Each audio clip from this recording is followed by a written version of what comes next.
નમસ્કાર મિત્રો, અમારી યુટ્યુબ ચેનલ ગુજરાત સ્ટડીઝમાં ફરી એક નવા વિડીયોમાં આપનું હાર્દિક સ્વાગત કરું છું. તો મિત્રો, નાબાર્ડ દ્વારા ગ્રેડ એ અને ગ્રેડ બી ઓફિસરની ઓફિશિયલ જે 2022 માટેની નોટિફિકેશન ડિક્લેર કરી દીધી છે અને વિવિધ પોસ્ટ ઉપર ભરતીની જાહેરાત કરી છે. ખાલી એક જ પોસ્ટ નથી, આસિસ્ટન્ટ મેનેજર, એના સિવાય ઘણી બધી પોસ્ટ છે અને દરેક પોસ્ટનો અલગ અલગ લાયકાત માગેલી છે. દરેક પોસ્ટમાં અલગ અલગ શૈક્ષણિક લાયકાત માગેલી છે. તો આગળ આપણે ઓફિશિયલ નોટિફિકેશન આધારે ડિટેલમાં માહિતી મેળવીશું. એવી કેટલીક પોસ્ટ છે જેમાં એને ગ્રેજ્યુએટ એટલે કે કોઈ પણ ગ્રેજ્યુએટ સ્ટુડન્ટ ફોર્મ ભરી શકશે, જેના વિશે હું તમને આગળ વાત કરવાનો છું. કઈ પોસ્ટ માટે તમે શું લાયકાત માગેલી છે અને બીજું ડિટેલમાં આ વિડીયોમાં માહિતી મેળવીશું. નાબાર્ડ દ્વારા જે 18 જુલાઈના રોજ જે નોટિફિકેશન ડિક્લેર કરવામાં આવી છે એના વિશે સંપૂર્ણ માહિતી મેળવીશું. બીજું તમને જણાવી દઉં કે જો તમે આપણી ચેનલ પર નવાને સબસ્ક્રાઇબ કરવાનું બાકી હોય તો ચેનલ જરૂર સબસ્ક્રાઇબ કરો. આપણી ચેનલ પર આવા જ પ્રકારના ઓફિશિયલ જેન્યુઇન સરકારી ભરતીના અપડેટ તમને જોવા મળશે. તો રેગ્યુલર સરકારી ભરતીથી અપડેટ લેવા માટે ચેનલને જરૂર સબસ્ક્રાઇબ કરો.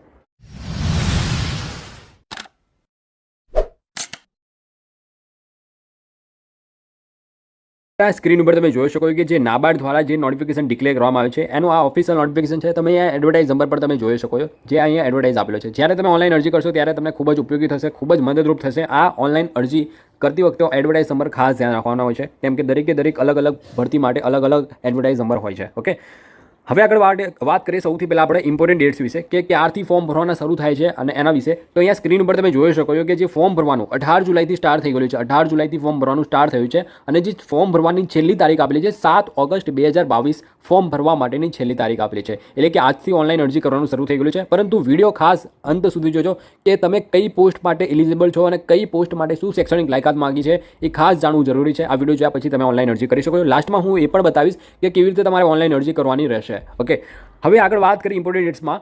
પ્રિલિમિનરી એક્ઝામ, જે તમારી ફેઝ 1માં જે પ્રિલિમિનરી એક્ઝામ લેવામાં આવશે. આગળ હું તમને exam pattern, exam selection process શું છે એના વિશે પણ માહિતી આપવાનું છું. પહેલાં અહીંયા જાણી લો કે પ્રિલિમિનરી એક્ઝામ ક્યારે છે. તો 7 સપ્ટેમ્બર 2022 ના રોજ તમારી પ્રિલિમિનરી એક્ઝામ લેવામાં આવશે.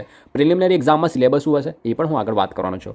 ઓકે, સ્ટેપ બાય સ્ટેપ આપણે સંપૂર્ણ માહિતી મેળવીશું. ત્યાર પછી આપણે વાત કરીએ નંબર ઓફ વેકેન્સીની, કે કઈ કેટેગરીમાં અને કઈ પોસ્ટ માટે કેટલી વેકેન્સી આવેલી છે. મેં વિડીયોના સ્ટાર્ટિંગમાં જ તમને કીધું હતું કે આમાં અલગ અલગ પોસ્ટ આવેલી છે અને દરેક પોસ્ટ માટે અલગ અલગ વેકેન્સી આવેલી છે કેટેગરી પ્રમાણે, અને દરેક પોસ્ટ માટે અલગ અલગ શૈક્ષણિક લાયકાત પણ રહેલી છે.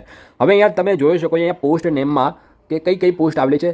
એક છે જનરલ, પછી એગ્રીકલ્ચર એન્જિનિયર છે, પછી ફિશર છે, ફોરેસ્ટરી છે. એવી જ રીતે અહીંયા તમે કેટેગરી વાઇઝ તમે વેકેન્સી પર તમે જોઈ શકો છો કે કઈ કેટેગરીમાં કેટલી વેકેન્સી છે, અને અહીંયા ટોટલ લાસ્ટમાં ટોટલ જોઈ શકો છો કે કઈ પોસ્ટ માટે કેટલી ટોટલ વેકેન્સી આવેલી છે.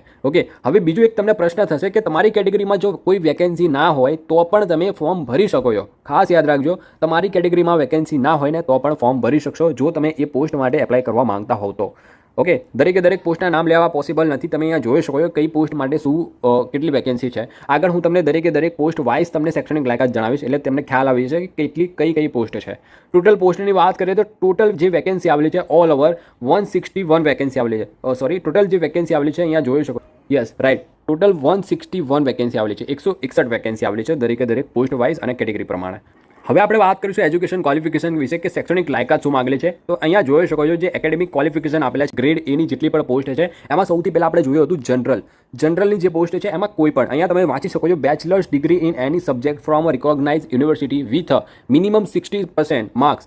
ઓકે, ખાસ યાદ રાખજો કે તમે ગ્રેજ્યુએટ હોવા જોઈએ મિનિમમ 60% માર્ક્સ સાથે, તો તમે જનરલની જે પોસ્ટ છે એના માટે એપ્લાય કરી શકો છો. જો તમે એના સિવાય વધારે શૈક્ષણિક લાયકાત ધરાવો છો, જેમ કે પોસ્ટ ગ્રેજ્યુએટ કરેલું હોય MBA PGD મેં, તો એમાં 55% માર્ક્સ સાથે તમે પોસ્ટ ગ્રેજ્યુએટ હોવા જોઈએ. અહીંયા અથવામાં આપેલું છે, તમે ગ્રેજ્યુએટ હોય પોસ્ટ ગ્રેજ્યુએટ નથી કરેલું તો પણ ફોર્મ ભરી શકો છો, કેમ કે અથવામાં છે પોસ્ટ ગ્રેજ્યુએટ. એના પોસ્ટ ગ્રેજ્યુએટના અથવામાં છે CA છે, CS છે, ઓકે, PhD પણ આપેલું છે. પરંતુ તમે ગ્રેજ્યુએટ હોય ફોર્મ ભરી શકશો, ખાસ યાદ રાખજો. પરંતુ 60% માર્ક્સ કમ્પલસરી હોવા જોઈએ ગ્રેજ્યુએશનના.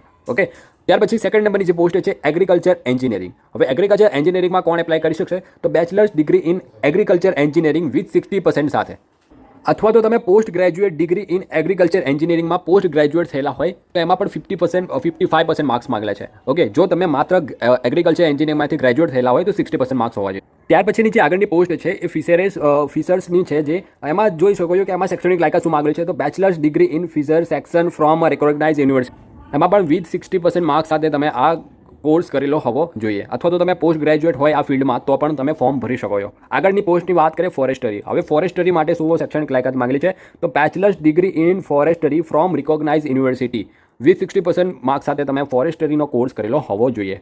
ઓકે, એટલે કે ગ્રેજ્યુએટ હોવા જોઈએ ફોરેસ્ટરી સાથે. કોઈ પણ ગ્રેજ્યુએટ આમાં નહીં ચાલે. ઓકે, ફોરેસ્ટરીનો કોર્સ કરેલો હોવો જોઈએ, અથવા તો post graduate degree in forestry with 55% marks સાથે તમે પોસ્ટ ગ્રેજ્યુએટ કરેલું હોય તો પણ એપ્લાય કરી શકો છો. ત્યાર પછીની આગળની વાત કરીએ land development and soil science માટેની જે પોસ્ટ છે એના માટે કોણ ફોર્મ ભરી શકે? તો બેચલર્સ ડિગ્રી ઇન એગ્રીકલ્ચર અથવા તો એગ્રીકલ્ચર સોઇલ સાયન્સ. ઓકે, તો આ તમે લાયકાત ધરાવતા હોય તો આ પોસ્ટ માટે એપ્લાય કરી શકો છો, અથવા પોસ્ટ ગ્રેજ્યુએટ હોય આ ફિલ્ડમાં તો પણ તમે ફોર્મ ભરી શકો છો. ખાસ યાદ રાખજો, તમે વિડીયોને પોઝ કરીને તમે વાંચી શકો છો શું છે. ત્યાર પછીની જે પોસ્ટ છે એ પ્લાન્ટેશન એન્ડ હોર્ટિકલ્ચર. તો એના માટે શું શૈક્ષણિક લાયકાત છે? તો bachelors degree in horticulture from recognise university with 60% marks સાથે તમે આ હોર્ટિકલ્ચરનો કોર્સ કરેલો હોય, જે બેચલર ડિગ્રી સમકક્ષ હોય એટલે કે સ્નાતક કક્ષાનો હોય તો તમે ફોર્મ ભરી શકો છો 60% સાથે. અથવા તો તમે પોસ્ટ ગ્રેજ્યુએટ ડિગ્રી ધરાવતા હોય હોર્ટિકલ્ચરમાં 50% માર્ક્સ 55% માર્ક્સ હોય તો તમે ફોર્મ ભરી શકો છો. ઓકે, આ વાત કરી પ્લાન્ટેશન એન્ડ હોર્ટિકલ્ચર. ત્યાર પછીની આગળની વાત કરીએ સિવિલ એન્જિનિયરિંગ માટે જે લોકો એપ્લાય કરવા માંગતા હોય તો bachelors degree in civil engineering કરેલું હોય એટલે કે જે લોકોએ BTech કરેલું હોય સિવિલ એન્જિનિયરિંગમાંથી 60% માર્ક્સ સાથે કમ્પ્લીટ કરેલું હોય તો તમે ફોર્મ ભરી શકો છો, અથવા તો પોસ્ટ ગ્રેજ્યુએટ ડિગ્રી ધરાવતા હોય સિવિલ એન્જિનિયરિંગમાં 55% માર્ક્સ સાથે તો તમે ફોર્મ ભરી શકો છો. જે લોકોએ સિવિલ એન્જિનિયરિંગ કર્યું છે ખાસ કરીને એ લોકો સુધી આ વિડીયોને જરૂરથી શેર કરજો. ખૂબ જ સારી પોસ્ટ આવેલી છે, ખૂબ સારી સેલેરી મળે છે, ફ્યુચર વાઇઝ પણ ઘણો ખૂબ સારો ગ્રોથ છે. ઓકે, તો જરૂર એપ્લાય કરવું. ત્યાર પછીની જે પોસ્ટ છે એન્વાયરમેન્ટલ એન્જિનિયરિંગ અથવા એન્વાયરમેન્ટલ એન્જિનિયર, તો એના માટે કોણ ફોર્મ ભરી શકે? તો bachelors degree in with environmental science અથવા તો એન્વાયરમેન્ટલ એન્જિનિયરિંગ કરેલું હોય જે લોકોએ 60% સાથે તો એ લોકો ફોર્મ ભરી શકે, અથવા તો પોસ્ટ ગ્રેજ્યુએટ ડિગ્રી ધરાવતા હોય તો પણ તમે ફોર્મ ભરી શકો છો. ખાસ યાદ રાખજો, આ જે સબ્જેક્ટ્સ આપેલા છે એ સબ્જેક્ટ સાથે તમે ગ્રેજ્યુએટ હોવા જોઈએ. ઓકે, ત્યાર પછીની વાત કરીએ ફાઇનાન્સ. હવે ફાઇનાન્સની જેટલી પણ પોસ્ટ છે એ ખૂબ સારી રીતે શૈક્ષણિક લાયકાત સમજો. ઓકે, હું દરેક ફાઇનાન્સ માટે કોણ એપ્લાય કરી શકશે એના વિશે વાત કરવાનું છું.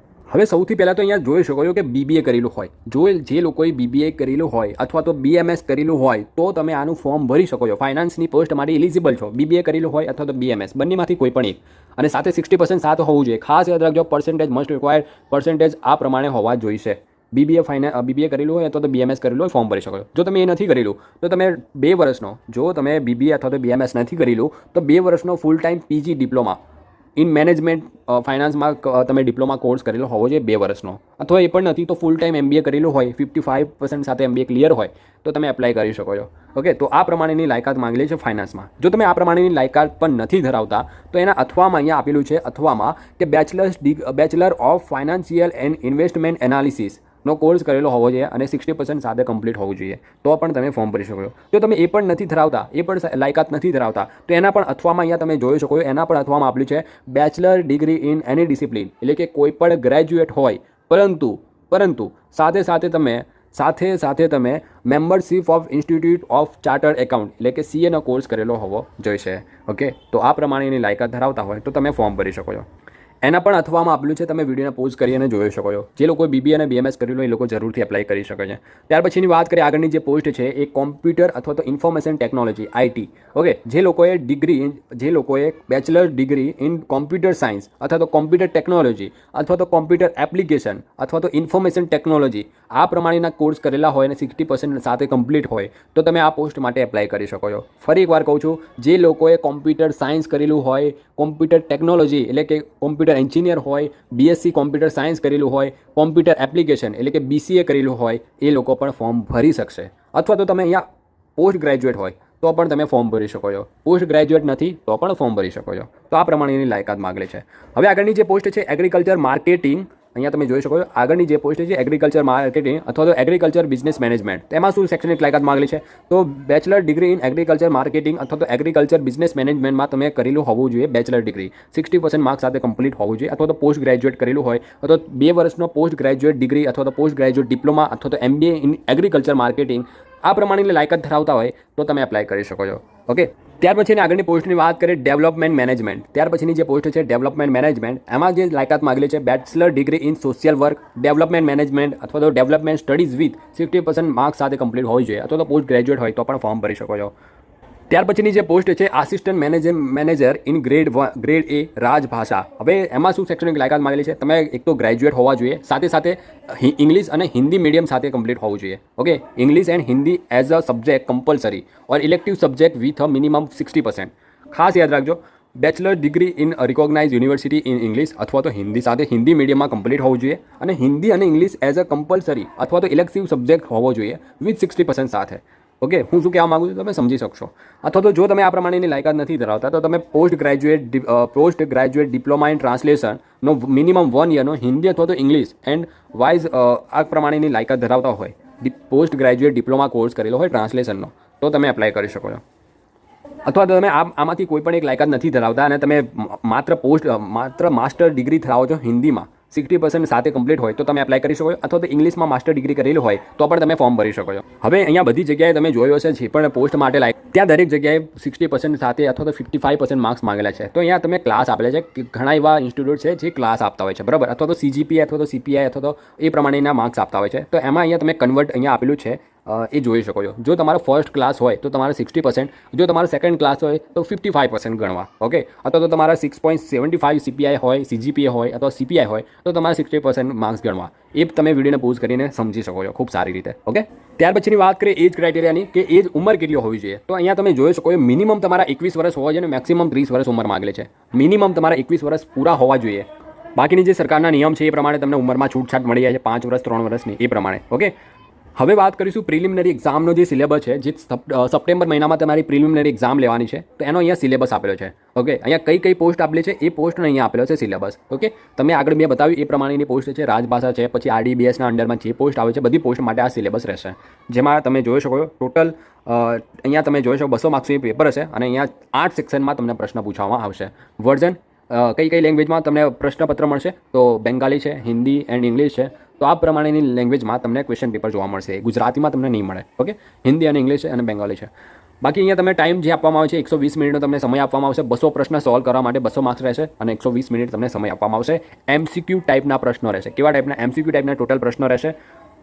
અને બીજું અહીંયા તમે જોઈ શકો કયા સબ્જેક્ટ છે. ટેસ્ટ ઓફ રીઝનિંગ છે, 20 પ્રશ્ન પૂછાય. ઇંગ્લિશ લેંગ્વેજમાં 30 પ્રશ્નો, કોમ્પ્યુટર નોલેજના 20 પ્રશ્ન, ક્વોન્ટિટી એપ્ટિટ્યૂડ એટલે કે મેથ્સના 20 પ્રશ્ન, ડિસિઝન મેકિંગના 10 પ્રશ્ન રહેશે, જનરલ અવેરનેસના 20 પ્રશ્નો રહેશે, eco and social issues okay તો એના 40 ક્વેશ્ચન રહેશે, એગ્રીકલ્ચર અને રૂરલ ડેવલપમેન્ટના 40 ક્વેશ્ચન રહેશે. એમ કરીને 200 માર્ક્સનું પેપર રહેશે અને 200 માર્ક્સમાં તમારું એક કહેવાય કે પ્રિલિમિનરી એક્ઝામ લેવામાં આવશે. હવે જે લોકો પ્રિલિમિનરી એક્ઝામ ક્લિયર કરે છે પછી એ લોકોને મેઇન એક્ઝામ માટે બોલાવવામાં આવે છે અને મેઇન એક્ઝામનું જે ટેસ્ટનું સ્ટ્રક્ચર છે, ગ્રેડ એની જે પોસ્ટ છે એના માટે આ પ્રમાણે છે. તો એમાં કેટલા પેપર હશે? તો પેપર 1 એમાં જે પેપર છે પેપર 1 જનરલ ઇંગ્લિશ રહેશે, ઓનલાઈન ડિસ્ક્રિપ્ટિવ રહેશે, ઓનલાઈન ડિસ્ક્રિપ્ટિવ ખાસ યાદ રાખજો. અને જે ક્વેશ્ચન હશે 3 ક્વેશ્ચન પૂછાશે, 3 પ્રશ્નના 100 માર્ક્સ અને જે તમને સમય આપવામાં આવશે 90 મિનિટનો સમય આપવામાં આવશે. પછી પેપર 2 હશે આ પ્રમાણેનું રહેશે અને એ પણ ઓબ્જેક્ટિવ ટેસ્ટ 30 ક્વેશ્ચન છે એ ઓબ્જેક્ટિવ રહેશે અને બાકીના પ્રશ્ન જે છે એ ડિસ્ક્રિપ્ટિવ રહેશે. ઓકે, તો આ પ્રમાણે એનો 90 મિનિટનો સમય આપવામાં આવશે અને ઓબ્જેક્ટિવ માટે 30 મિનિટ. તમે વિડીયોના પોઝ કરીને જોઈ શકો અથવા તો તમે આ નોટિફિકેશન જોઈતી હોય, આ જે સિલેબસની જે નોટિફિકેશન જોઈતી હોય તો મને ઇન્સ્ટાગ્રામ પર મેસેજ કરજો. લિંક તમને ડિસ્ક્રિપ્શનમાં આપેલી છે ઇન્સ્ટાગ્રામની, ત્યાં મને મેસેજ કરજો તો હું તમને આની લિંક સેન્ડ કરી આપીશ નોટિફિકેશનના PDFની. તમે ડિટેલમાં ખૂબ સારી રીતે સમજી શકશો કે કઈ પોસ્ટ માટે શું શૈક્ષણિક લાયકાત અને સિલેબસ શું છે એ ખૂબ ધ્યાનથી સમજી શકશો. કેમ કે સિલેબસ વગર તમે તૈયારી કેવી રીતે કરશો, રાઈટ? તો હું જરૂરથી આ જે PDF છે એ જરૂરથી પ્રોવાઈડ કરાવી દઈશ. તમે ઇન્સ્ટાગ્રામ પર મેસેજ કરી દેજો. બાકી તમે આ નોટિફિકેશનમાં અહીંયા સંપૂર્ણ માહિતી આપેલી છે અને બીજું કે આમાં ઇન્ટરવ્યૂ પણ લેવામાં આવશે. 50 માર્ક્સનું ઇન્ટરવ્યૂ રહેશે. તો આ પ્રમાણે પ્રિલિમ્સ, મેઇન્સ અને ઇન્ટરવ્યૂના બેઝ ઉપર તમારું સિલેક્શન થવાનું છે. સિલેબસની વાત કરીએ તો સિલેબસ મેં તમને આગળ બતાવી દીધો. સેલેરી કેટલી મળશે? સેલેરીની ચર્ચા કરતાં પહેલાં એક્ઝામિનેશન સેન્ટર આવી ગયું છે આપણી સામે, તો આપણે એના વિશે જોઈ લઈએ કે આપણે ગુજરાતમાંથી જે લોકો એપ્લાય કરે છે તો એમના જે એક્ઝામ છે ક્યાં આપવા જવાનું રહેશે. તો એમને કયા સેન્ટર આપેલા છે? તો એક તો અહેમદાબાદ છે, ગાંધીનગર છે, આણંદ છે, મહેસાણા, રાજકોટ, સુરત અને વડોદરા, આટલા સેન્ટર આપેલા છે. તો આ સેન્ટરમાંથી તમારે કોઈ પણ એક જગ્યાએ એક્ઝામ આપવા જવાનું રહેશે જો તમે ગુજરાતમાંથી એપ્લાય કરો છો તો. એપ્લિકેશન ફીસની વાત કરીએ તો જો તમે ઓનલાઈન એપ્લાય કરો છો ત્યારે તમારે ફીસ પણ ભરવાની રહેશે. તો કઈ કેટેગરી માટે ફી કેટલી રહેશે એ અહીંયા સ્ક્રીન ઉપર તમે જોઈ શકો છો.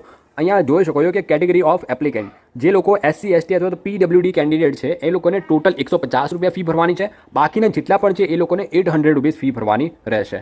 ઓકે, તમે SC ST માંથી છો તો 150 રૂપિયા ફી છે અને બાકીના જેટલા પણ કેન્ડિડેટ છે એમને 800 રૂપિયા ફી ભરવાની રહેશે. ઓનલાઈન ફી પે કરવાની છે. જ્યારે તમે ઓનલાઈન એપ્લાય કરશો ત્યારે તમારે એપ્લાય કરવાનું છે. હવે એપ્લાય કરવાની વાત આવી છે તો કેવી રીતે એપ્લાય કરવાનું છે? તો એમની જે ઓફિશિયલ વેબસાઇટ છે www.nabard.org, આ વેબસાઇટ ઉપર જઈને તમારે ઓનલાઈન અરજી કરવાની રહેશે. અહીંયા સ્ટેપ બાય સ્ટેપ સંપૂર્ણ માહિતી આપેલી છે. નોટિફિકેશનમાં સંપૂર્ણ માહિતી આપેલી છે કે કેવી રીતે તમારે એપ્લાય કરવાનું રહેશે.